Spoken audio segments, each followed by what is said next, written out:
Gas দে, বিদ্যুৎ দে, নইলে গদি ছাইড়া দে। তারেক রহমান গদি ছাইড়া দেন। যদি গদি টিকাইতে হয় বাংলাদেশে সংস্কার বাস্তবায়ন করতে হবে। বাংলাদেশে জ্বালানি সংকটের সমস্যার সমাধান করতে হবে। যে জায়গায় গ্যাস নাই, যে জায়গায় বিদ্যুৎ নাই, এলাকাবাসীকে ঐক্যবদ্ধ করে রাস্তায় নেমে পড়ুন। সরকার বলছে ভারত থেকে ডিজেল নিয়ে আসবে, তেল নিয়ে আসবে, ভারত আবার ইরান থেকে নিয়ে আসে।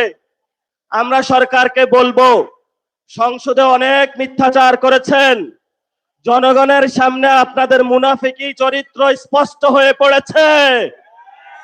এখন হলো গদি আমাদের টান দেওয়ার সুযোগ এসেছে।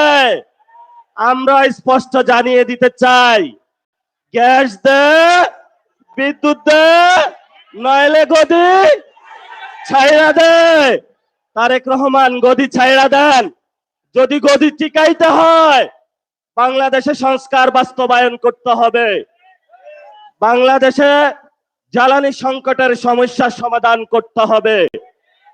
বাংলাদেশে ভারতের বিরুদ্ধে, অগ্রাসনের বিরুদ্ধে দাঁড়িয়ে চোখে চোখ রেখে বলতে হবে, মোদি তুমি যেমন প্রধানমন্ত্রী, আমরা বাংলাদেশের তারেক রহমান প্রধানমন্ত্রী।